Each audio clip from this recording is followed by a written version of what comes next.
Assalamualaikum warahmatullahi wabarakatuh. Saya Gina Nurhayati, NIM T2019-3138, Prodi MPC 3 dari kelompok 1, ingin menjelaskan tentang dana penunjang pendidikan, di mana untuk menunjang kualitas pendidikan, maka pendidikan harus ditunjang oleh sebuah hal yang dapat meningkatkan, mensejahterakan pendidikan. Salah satu dana yang dapat menunjang kualitas pendidikan, dana tersebut diantaranya adalah ada dana BOS, dana BOP, dan sumbangan. Yang pertama adalah dana BOS. Dana BOS adalah program pemerintah yang pada dasarnya adalah untuk penyediaan pendanaan biaya operasional non-personalia bagi satuan pendidikan dasar sebagai pelaksana program wajib belajar.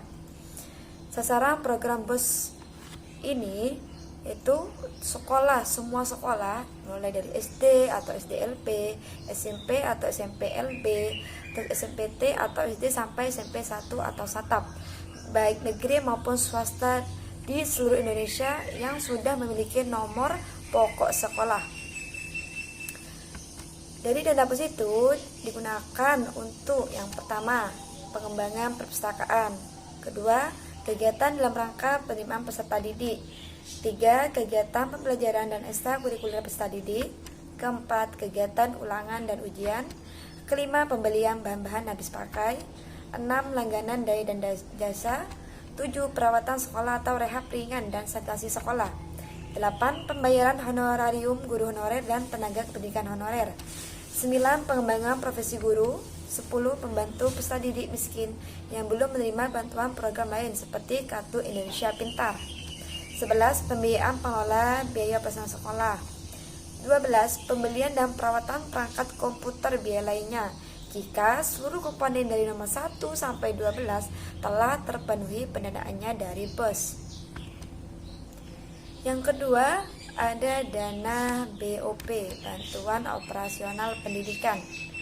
Menurut Balitbang Diknas adalah program pemerintah untuk pembiayaan pendanaan biaya personalia bagi satuan pendidikan.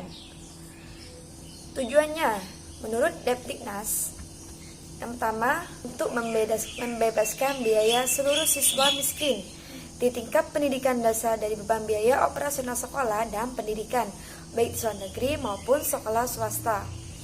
Yang kedua, membebaskan biaya seluruh siswa PAUD, SD negeri, dan SMP negeri terhadap biaya operasional sekolah dan pendidikan, kecuali pada rintisan sekolah bertaraf internasional.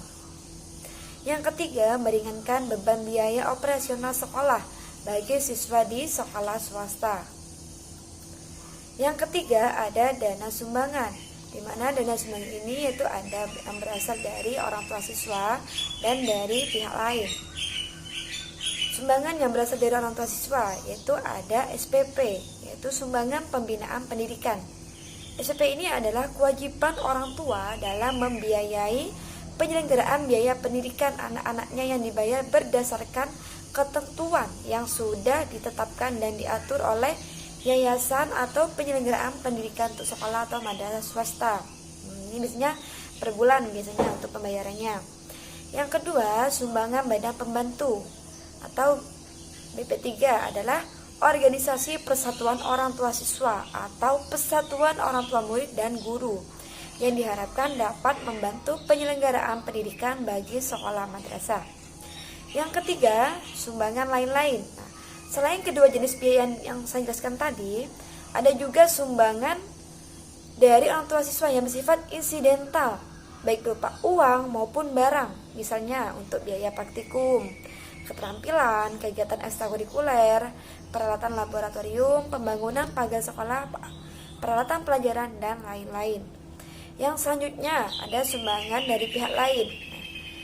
Sumbangan dana dari masyarakat lain di luar penyelenggaraan dan orang tua siswa dapat berupa sumbangan yang tidak mengikat, baik dari perseorangan maupun yayasan atau perusahaan yang ada di dalam maupun luar negeri, yang mempunyai perhatian besar dan berkepentingan terhadap pengembangan bidang pendidikan dan kebudayaan.